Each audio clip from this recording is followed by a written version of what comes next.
Alright, so another Garo storyline in the books, just finished Vanishing Line. When I made my Crimson Moon review, I mentioned that I was 3 episodes in, I had already placed it above Crimson Moon, and it seems like I wasn't crazy for doing that. There are brand new characters, but the concept of the show is still the same. Horrors prey on the negativity in people, using them so that they can possess their victims, go around devouring people.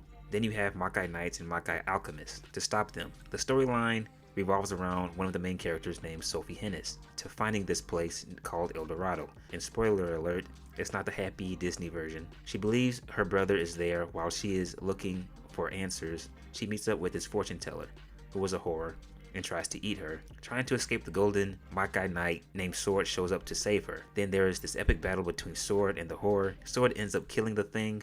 Sophie kind of pesters him and tracks him down, and eventually breaks down and starts to warm up to her. Sword also has a reason for going to El Dorado and finding out why his sister's death is related to El Dorado.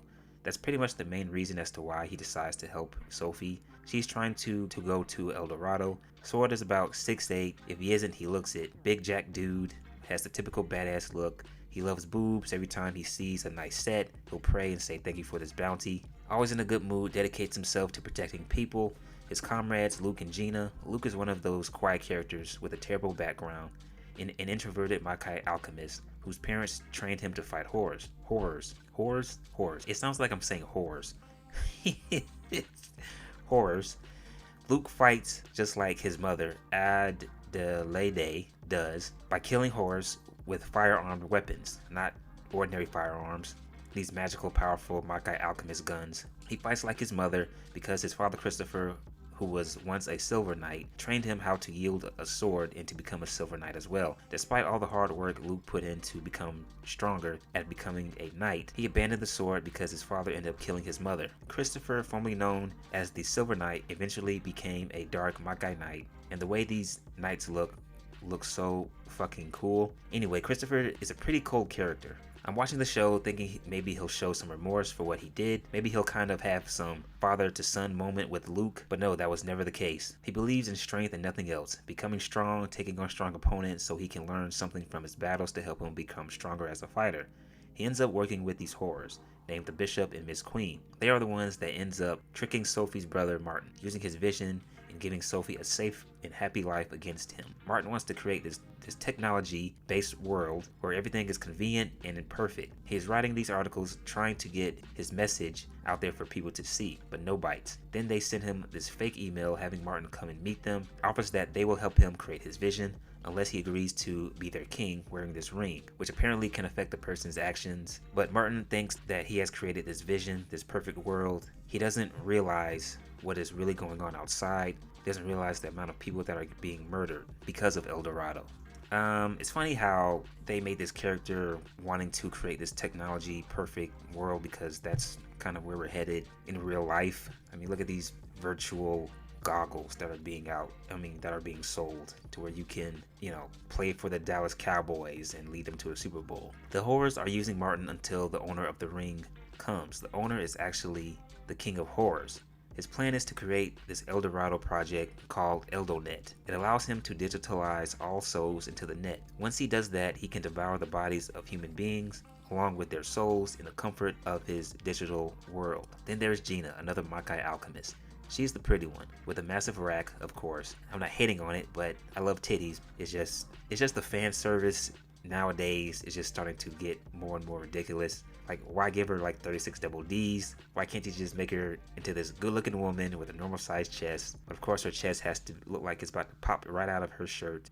She likes makeup, clothes, shoes, and all the shit that girls like. They just gotta have stuff. Her character is a little over the top for me with all the makeup and how she acts at times. My overall rating for the show is an 8 out of 10. I had a problem with how the show ended. It felt like it was a little rushed. The fight between King and Sword, I have mixed feelings about it. I didn't hate it. I just figured that if he is this ancient evil that has been around for centuries and generations, defeating these different Makai Knights and Makai Alchemists over the years, I would think that the battle between him and Sword would be a bit more dramatic, involving the other characters. Once Sword was in this day the world. Him and Zaruba bust through it all souped up. Sword slashes King, and that was it. And I'm thinking he's going to come back. As the show went on, it sank in more and more that he isn't coming back. The most disappointing fight in the whole show was the trilogy between Christopher and Sword. He put some build up between these two. They fought the first time, which was amazing. Coming away from the battle, you had Christopher obsess over fighting Sword again. He thirsts for battle. They go at it again the second time. Then the final time they meet up, the stage is set. Sword is in another world or dimension trying to get home. Chris stops him. The background music is going. I'm getting hyped. I turn up my speakers. They start fighting and the fight lasts for like 2 minutes. That's it. That was it.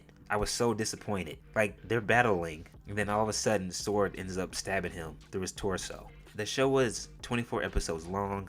I thought it should have been at least 28 or 29. That way there would have been enough time for the battles to peak, and then you end the way that they ended it. I didn't hate the way that the show ended when Sophie got her memories back after Luke wiped away her memories. She goes back to the diner, meets up with Gina. She asks Gina if she can become a Makai alchemist. How can she do that? Then she makes a vow to herself that she'll see Sword again.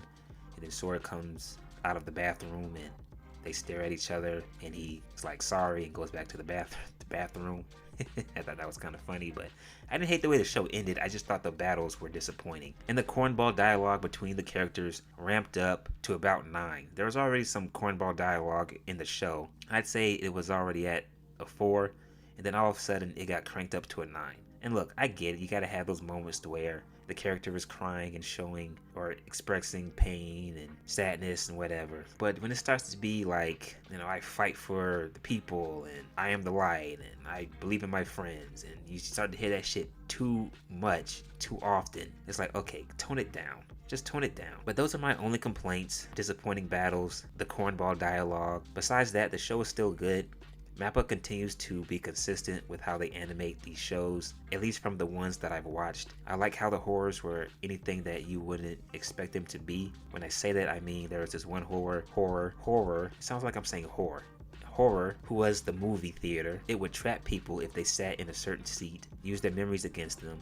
And then there was another horror that made a deal with this gangster. It would feed him information about the other gangs as long as it gave him people to eat. So I like the creativity from that aspect. Even though I considered Vanishing Line to be better than Crimson Moon, I'll give Crimson Moon this. I thought they did a better job of storytelling. Each episode you found out something about a certain character. Here, not so much. In Crimson Moon, it felt as if like the show was taking steps forward, and you as a viewer was also taking steps forward as well in finding out more about the characters, getting deeper into their backgrounds. I'll give Crimson Moon the edge on that one. So those are my thoughts. Not a complicated story or a show to understand. Monsters wanting to eat people.